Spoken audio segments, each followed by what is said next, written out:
Atau show radio kita tentunya untuk malam ini di edisi siar 31 Januari 2008. Dan adapun untuk tema kita untuk malam ini tentunya kita akan mengangkat dengan peningkatan keseriusan dan transparansi dalam memenuhi hak-hak korban tsunami. Dan adapun di sini juga kami akan menghadirkan nanti beberapa orang narasumber yang akan hadir di tengah-tengah kita. Dan acara talk show radio ini juga terlaksana atas prakarsannya Asuh Melabuh, juga bekerjasama dengan AGBS New York.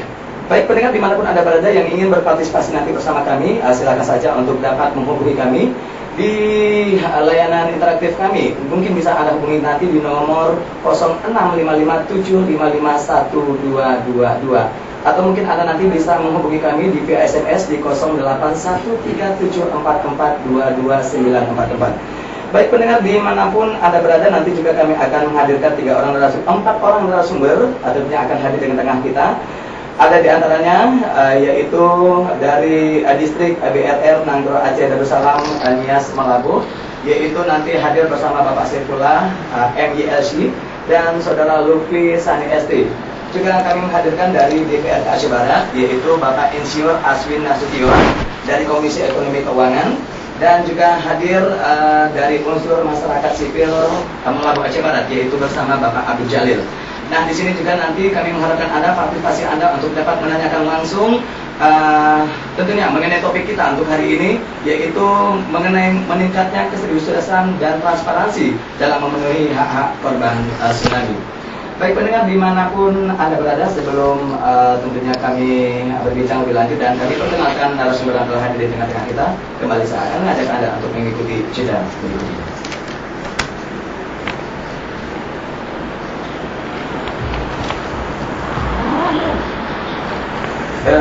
Ini yang Bapak Saifullah yang mana nih? Bapak Saifullah ya.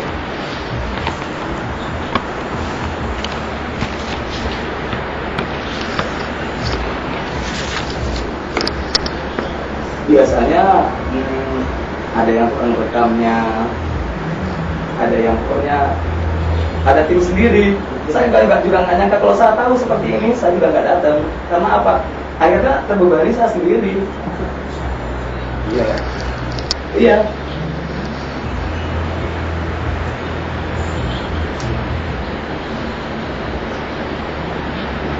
10 kita tuntasnya.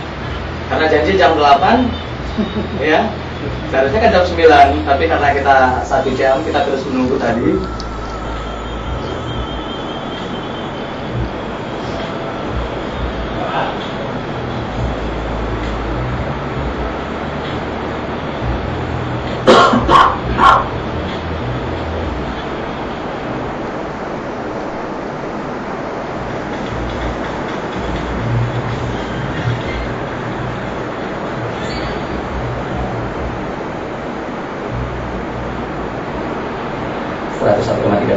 Masih dari lantai 2 15 dan terus aja untuk hari ini, untuk malam ini kita akan berbincang dalam talk show radio kita untuk malam ini dengan tema peningkatan keseriusan dan transparansi dalam pemenuhan hak-hak korban tsunami.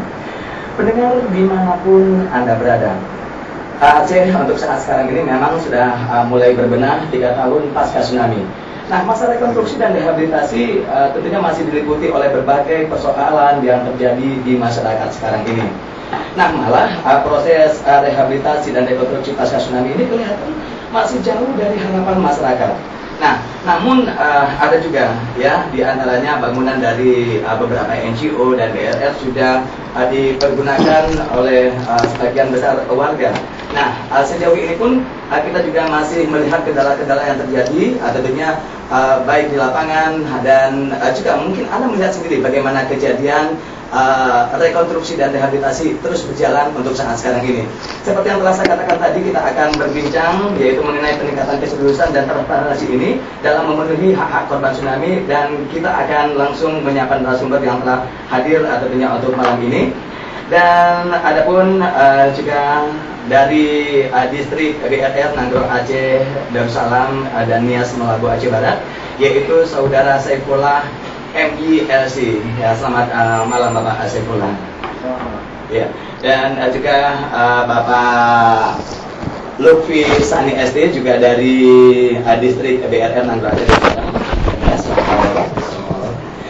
Juga mewakili dari DPRK Aceh Barat. Dan adapun dari DPRK ini yaitu mewakili Bapak Insinyur Aswin Nasution dari Komisi Ekonomi dan Keuangan. Juga selamat malam. Assalamualaikum Bapak. Assalamualaikum, selamat malam juga saudara para pendengar 101,3 DLKP FM. Ya, juga dari masyarakat sipil ini tentunya hadir di tengah-tengah kita bersama Bapak Abdul Jalil. Juga selamat malam dan assalamualaikum Bapak Abdul Jalil. Waalaikumsalam warahmatullahi wabarakatuh. Ya, baik pendengar setia dimanapun Anda berada, inilah dia narasumber yang telah hadir di tengah-tengah kita. Dan sepertinya memang kalau kita melihat ya Bapak Aswin, Anda sendiri tentunya mewakili dari rakyat. Nah, sementara apa sih yang Anda lihat dari rekonstruksi Aceh untuk saat sekarang ini? Kalau kita melihat secara Aceh, tapi mari kita melihat, karena hari ini kita duduk di Aceh Barat, kita melihat Aceh Barat ini. Pertanyaannya adalah apakah rehab rekon ini berhasil? Pasti kita semua akan sepakat belum dalam arti yang kita lihat masih banyaknya masyarakat yang belum mendapatkan perumahan. Ini satu kebutuhan utama. Kenapa saya sampaikan seperti itu? Karena ketika seorang itu tidur malam, ya, ketika seorang tidur malam dengan angin, kemudian kebocoran di rumahnya, ini akan lebih berbahaya terhadap kondisi psikologis dia ketimbang ketika dia jalan siang-siang jalannya rusak. Jadi saya melihat bahwa ada satu hal yang sedikit timpang ketika tim ataupun orang-orang yang mengelola rehab rekon ini, kenapa tidak memikirkan kebutuhan utama dahulu? Kebutuhan utama dalam arti perumahan. Kenapa tidak di-push rumah pada saat awal-awalnya? Memang semua kebutuhan itu harus berjalan sama, tapi ini kan bisa dipilah mana yang lebih utama, yang utama satu, utama dua, dan utama selanjutnya. Nah, akhirnya sampai dengan hari ini untuk Aceh Barat sendiri masih banyak saudara-saudara kita yang belum mendapatkan rumah dan mesti tinggal di shelter-shelter. Ini satu persoalan. Dan kita juga melihat ini ya Pak Aswin, memang sudah dalam beberapa bulan terakhir ini memang banyak di antara warga mempertanyakan tentang status akan keberadaan mereka nanti, apakah mereka akan mendapatkan rumah apa tidak. Nah, sementara sejauh ini tentunya kita melihat pengaduan dari warga untuk saat sekarang ini yang terbanyak ini seperti apa ini? Yang terbanyak, mereka belum mendapat kepastian apakah mereka dapat rumah atau tidak. Jadi, namun demikian ada satu persoalan yang kita lihat. Persoalannya seperti ini kira-kira. Dari proses pembangunan yang dilakukan, dari pemantauan yang kami lihat, ini adanya seperti ini, mohon maaf kawan-kawan dari BRR, ada seperti upaya penyelamatan atau perlindungan terhadap kontraktor nakal. Apakah itu kontraktor yang bekerja langsung pada BRR atau kontraktor yang bekerja kepada NGO? Apakah itu bisa dikatakan itu suatu permainan seperti itu? Kita bisa bilang boleh iya, boleh tidak, tapi ini adalah data faktual. Data faktual seperti ini kira-kira. Ketika satu kontraktor diberikan satu pekerjaan, misalkan 500 unit rumah, begitu. Nah, pekerjaannya belum selesai, dia mesti mendapatkan kontrak tambahan. Sementara masih ada lagi kontraktor tambahan atau pekerja-pekerja lain yang seharusnya bisa mengerjakan pekerjaan ini. Nah, kenapa ini tidak disebar gitu? Tidak disebar. Itu satu persoalan. Persoalan lain adalah kenapa kok pekerjaan-pekerjaan rumah yang hanya kegiatannya pada posisi 70 sampai 80 juta itu dikerjakan oleh kontraktor yang besar, B, yang miliar. Kenapa tidak dipecah? Nah, karena pekerjaan-pekerjaan pembuat rumah ini bukan kegiatan konstruksi yang harus dikerjakan dengan keahlian dan alat-alat luar biasa. Ini sederhana. Iya, apa mungkin dikarenakan diberikan kepada seorang pemborong yang lebih besar, lebih cepat selesai seperti itu? Itu belum tentu. Itu tidak seperti itu, karena pekerjaan-pekerjaan rumah dikerjakan lebih banyak oleh pekerja-pekerja kasar yang butuh banyak orang. Ini persoalan. Kenapa persoalan seperti itu? Kenapa tidak dipilah-pilah? barangkali saya melihat bahwa air-air ini baru diperkecil-perkecil. Iya, kita berbicara pilah-pilah, Iya. ya seperti itu. Ya kalau Bapak Saifullah sendiri melihat bagaimana? Apakah memang ada pemilahan tidak? Seperti pembagian proyek atau seperti apa? Nah, terima kasih pertama sekali. Ini kami sampaikan di sini kita tanggapi masalah yang kedua yang disampaikan oleh Pak Asim, bahwa pemilihan ini sebenarnya tidak ada di dalam BRR, karena BRR selalu merujuk kepada undang-undang, yaitu Kepres nomor 80 tahun 2003, di mana semua kontraktor diberi kesempatan yang sama. Dan ada satu lagi yang harus dijalani oleh panitia lelang, di mana mereka mengecek satu persatu setiap kontraktor dan disesuaikan dengan ketentuan yang ada, dan disitulah ada fair di dalam persaingan.